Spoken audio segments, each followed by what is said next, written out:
Makanya itulah banyak sekarang orang sangat anti dengan budaya, anti dengan seni, padahal itu adalah media yang sangat mudah kita manfaatkan untuk berdakwah. Dan yang keempat adalah memberi payung kepada orang yang kehujanan. Ada 10 orang yang masuk final.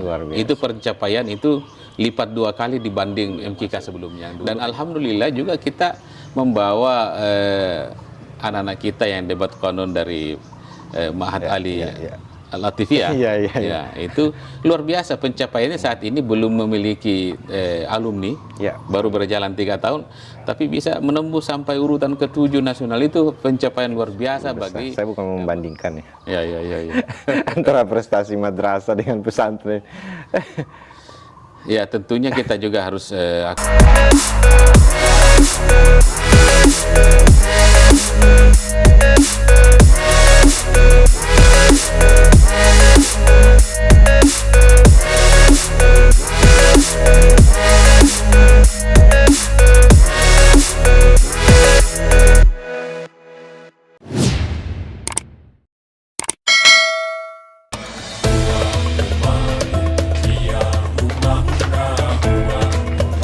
Baik, bismillahirrahmanirrahim.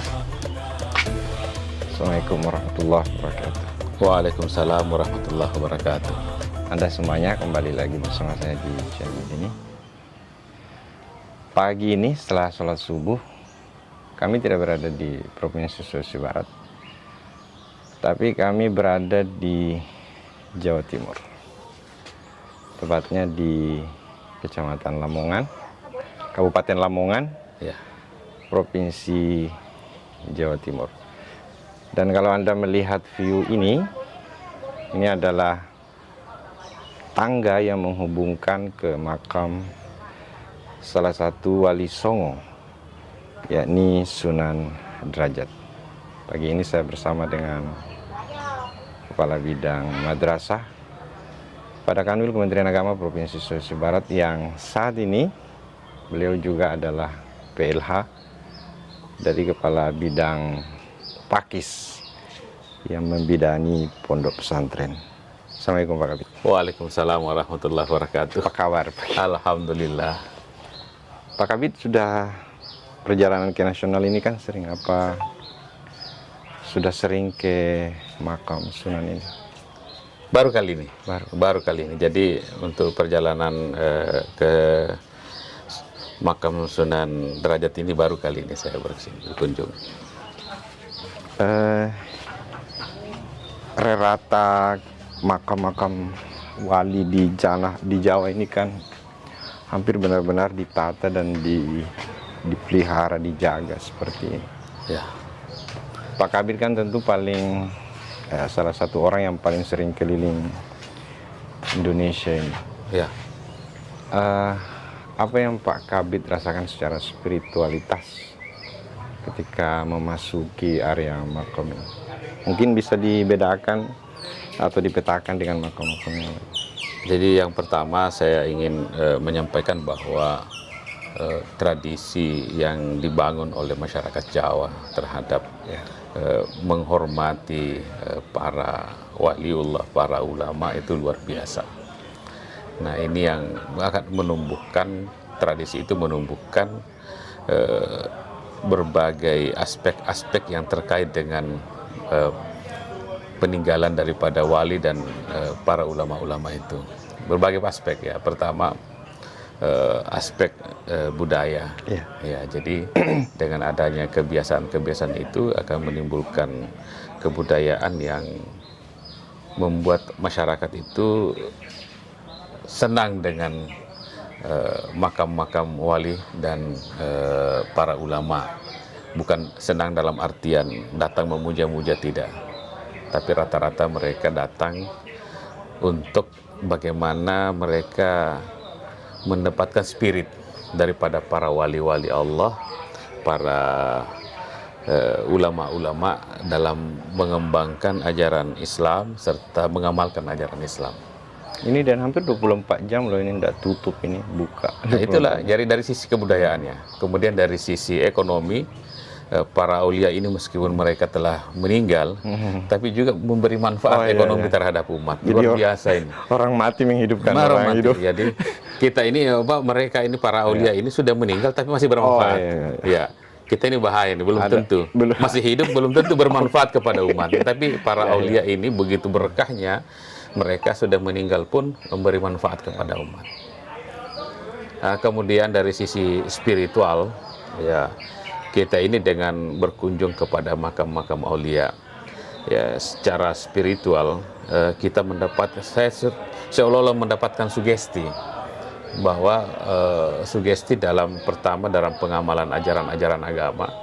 Karena kalau sebelum kita berkunjung ke makam-makam para aulia, kita baca sejarahnya bagaimana perjuangan mereka dalam mengembangkan ajaran Islam. Apa yang Pak Kabit lihat seorang Sunan Derajat ini dari pembacaan? Ya, beliau ini kan datang ke tempat ini dalam rangka membantu daripada Sunan Banjaran. Jadi dengan Sunan Mbah yang terlebih dahulu tiba di sini, ada dua orang di sini pemuka agama Islam yang pertama.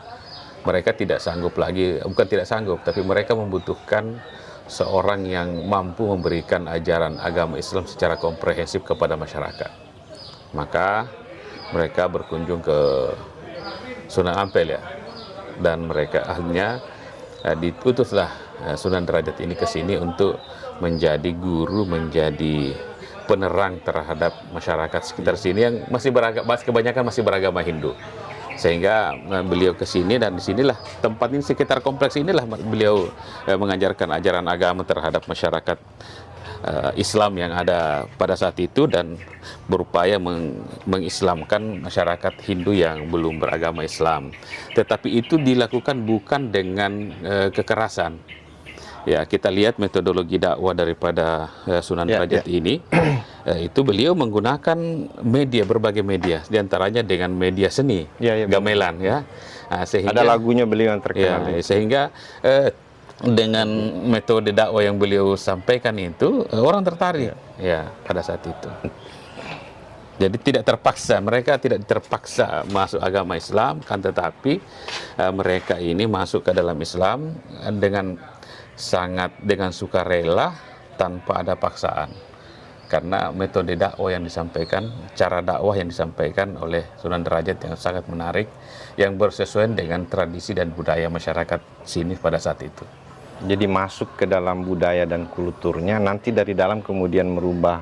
Ya, jadi media yang digunakan oleh beliau adalah media seni budaya yang itu masuk kepada semua lini. Ya, jadi makanya itulah banyak sekarang orang sangat anti dengan budaya, anti dengan seni, padahal itu adalah media yang sangat mudah kita manfaatkan untuk berdakwah. Termasuk media inilah. Oh iya.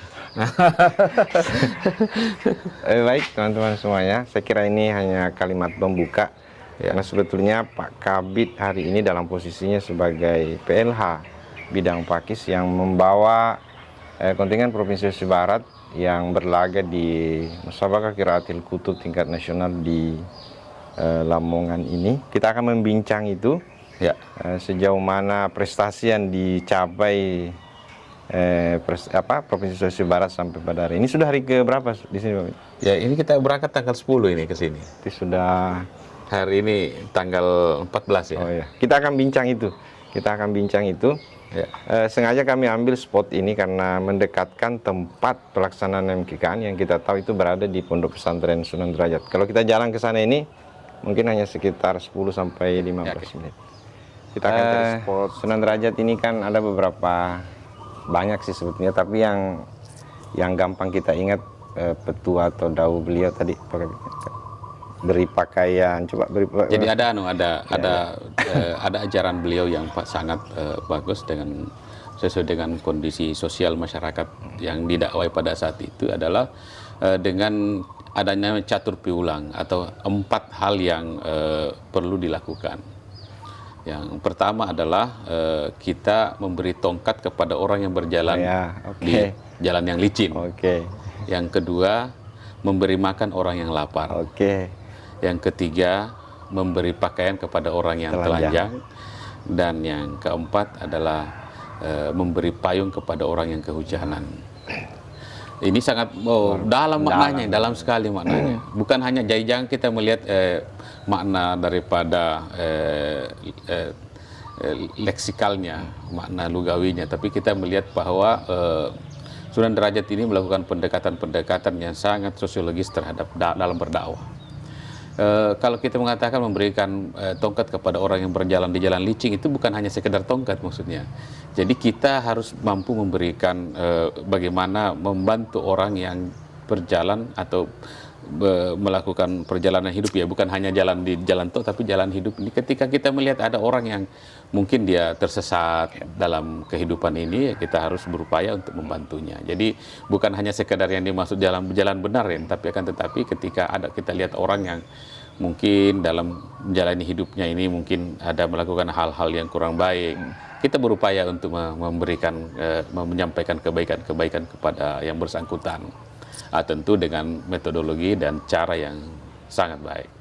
Sehingga masyarakat kita, dakwah ini bisa diterima oleh masyarakat. Ya, seperti kemudian memberi makan kepada orang yang kelaparan.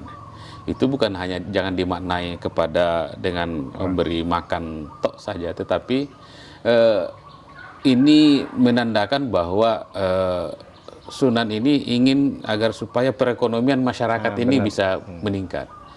Jadi pendekatannya itu seperti itu, bukan hanya dalam kita maknai bahwa secara bahasa bahwa kita ketika ada orang yang lapar langsung diberi makan, bukan itu. Tetapi yang pertama adalah ini motivasi kepada seluruh masyarakat sini untuk meningkatkan taraf ekonominya, karena bagaimana mungkin kita bisa memberi makan orang kalau taraf ekonominya tidak bagus. Jadi itu motivasi dari Sunan Derajat untuk bagaimana masyarakat Islam yang ada di pesisir Paciran ini agar supaya bisa memberi makan kepada orang, maka harus dia mampu secara ekonomi. Nah, kemudian ya, terkait dengan memberi pakaian, artinya bukan hanya sekedar jangan dimaknai pakaian yang kita pakai seperti ini, akan tetapi bahwa pakaian itu adalah fungsi pakaian itu adalah menutup aurat. Apa itu aurat? Sesuatu yang mesti tidak dilihat oleh orang lain. Jadi kita berupaya agar supaya kekurangan-kekurangan orang lain itu jangan diumbar. Kekurangan-kekurangan orang lain itu kita berupaya untuk menutupi kekurangan itu. Bukan dalam artian kita bersekongkol untuk agar supaya keburukan itu berjalan, tidak. Akan tetapi kita berupaya agar supaya keburukan-keburukan yang dilakukan orang-orang lain itu kita tidak ekspos. Tetapi kita lakukan perbaikan, memberi baju, artinya kita perbaiki sambil jangan kita mengekspos keburukan orang lain. Karena sekarang kan yang terjadi banyak merasa benar kalau dia sudah mampu mengekspos keburukan orang lain. Luar biasa. Ada sebetulnya kalimat senada juga pakai beat di Mandar. Ya. Mandar biasa bilang, bingang Pak Disang, atau mangatu. Ya, kan kurang lebih sama itu saya kira. Baik, saya kira bicara tentang Sunan ini tentu bukanlah kalau membincang beliau pasti panjang kalau ditilik dari berbagai aspek. Ya. Tapi mungkin bukan saatnya itu. Kita mau bincang dulu tentang bersama Pak Kabid ini tentang MKK tahun 2023 nasional di Lamongan. Ya. Apa kabar ini Pak Kabid? Alhamdulillah. Setelah sekian hari di sini. Alhamdulillah baik-baik saja. Ya. Jadi saya justru merasa senang ini ya dengan hadir di sini dan bersama anak-anak kita mungkin sampai hari terakhir itu 9 hari di sini. Hari Selasa. Hari Selasa. Jadi itu suatu hal yang luar biasa bagi saya. Mendampingi anak-anak kita yang lomba MKKN tingkat nasional di Lampung. Ada berapa total peserta yang di? Yang peserta kita ini 21 dari Ula, Ustadz dan Ulia, kemudian ada 3 dari Ma'had Ali. Iya. Ini kan sudah selesai babak penyisihan. Ya. Sudah selesai babak penyisihan. Hari ini babak finalnya. Bisa digambarkan enggak ke penonton kita ini? Jadi saat ini anak-anak kita alhamdulillah dari sisi pencapaian pada MKK kali ini pada season terakhir ini, akhir-akhir ini kita sudah masuk kepada semifinal ya atau final? Final. Final ya. Ada final ya. Jadi kita anak-anak kita ini sudah alhamdulillah ada 10 orang yang masuk final. Luar biasa. Itu pencapaian itu lipat 2 kali dibanding MKK sebelumnya yang dulu hanya masuk 5. 5-6 ya. Ya, 5 atau 6 ya? 6 Ya, orang yang masuk dalam final kali ini 10 yang masuk. Dan alhamdulillah juga kita membawa anak-anak kita yang debat konon dari Mahat Ali Al-Latifiyah. Ya, itu luar biasa pencapaiannya saat ini belum memiliki alumni, baru berjalan 3 tahun, tapi bisa menembus sampai urutan ke-7 nasional. Itu pencapaian luar biasa bagi Mahat Ali kita yang baru saja 3 tahun berdiri, luar biasa. Itu obat Pak Kabid, karena meskipun tidak masuk final, karena yang masuk final kan cuma 6, tapi diapit oleh Lirboyo dengan Situbondo hanya beda 0, sekian, itu kan kebanggaan. Cukuplah itu jadi obat meskipun tidak masuk. Jadi saya melihatnya bahwa suatu hal yang luar biasa, karena kalau kita lihat itu yang masuk final itu juga sebenarnya itu Mahat Ali yang sudah terkenal luar biasa. Bahkan kalau tidak salah Mahat Ali yang dari Rembang itu di bawah kita ya.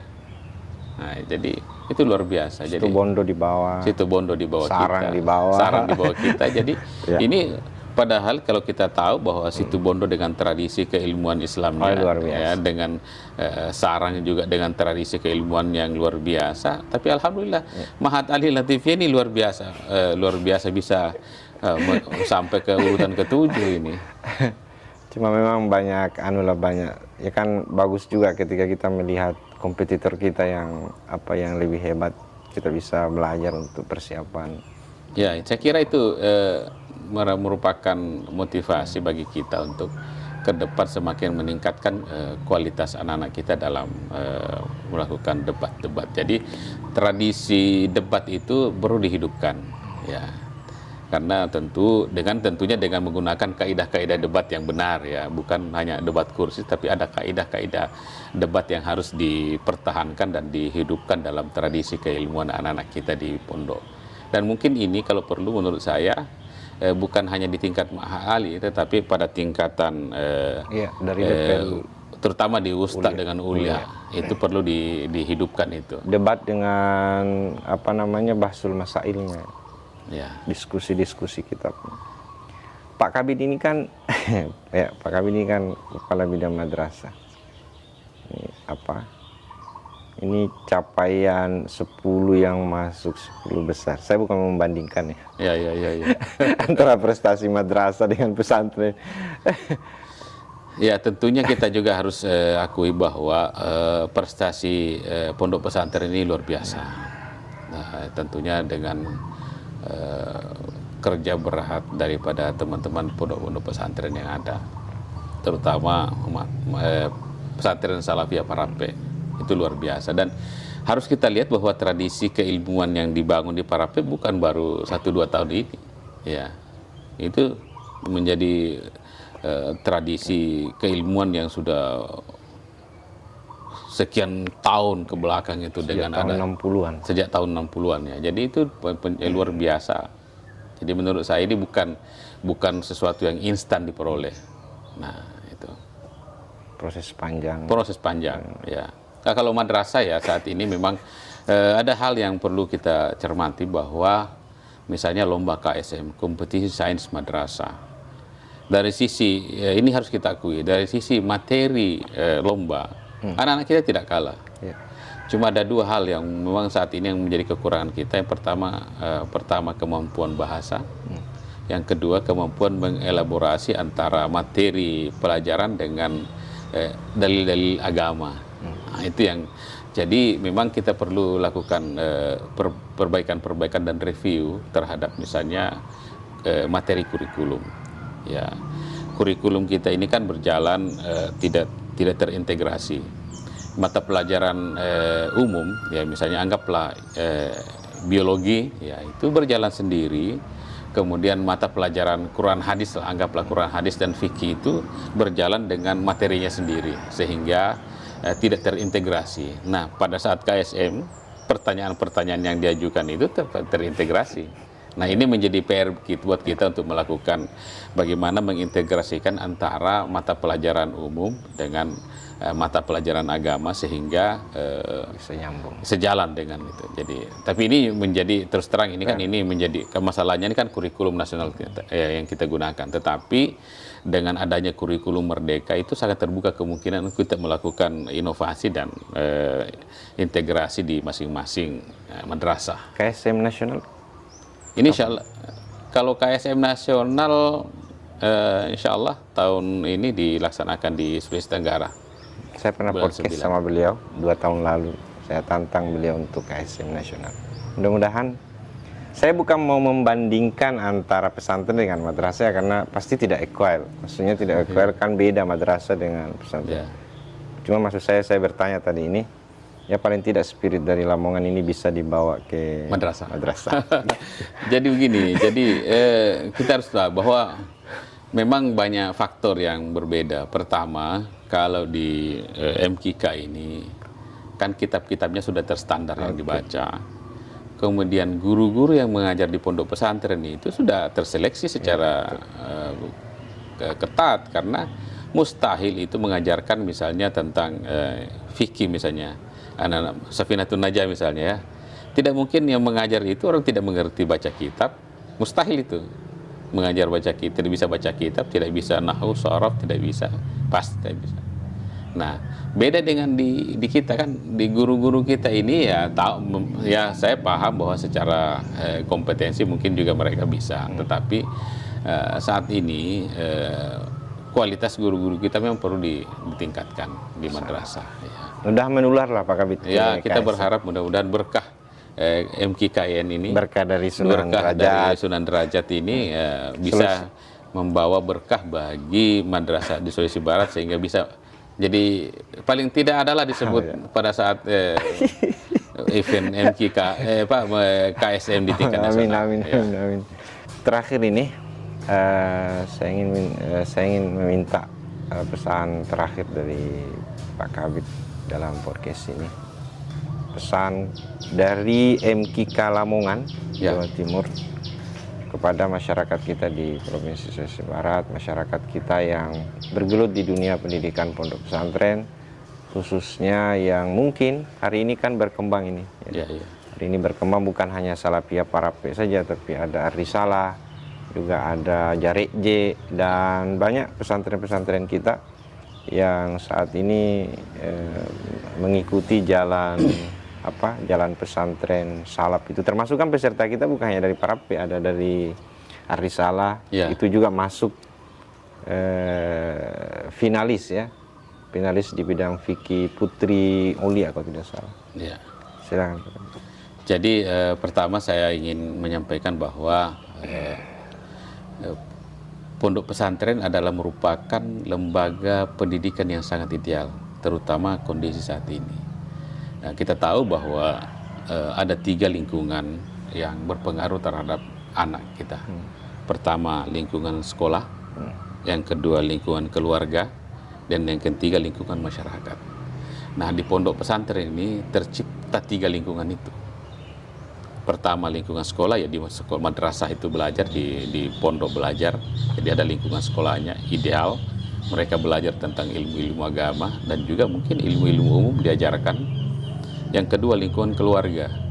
Lingkungan keluarga itu dia hidup bersama-sama dengan para santri dan para guru-guru di pondok itu. Jadi terciptalah lingkungan keluarga. Jadi keluarga dia itu dengan tradisi, misalnya tradisi yang bangun sholat tahajud, tradisi yang sholat duha, tradisi sholat berjamaah, itu berpengaruh kepada anak. Lingkungan sekolahnya misalnya di pondok itu diajarkan bahwa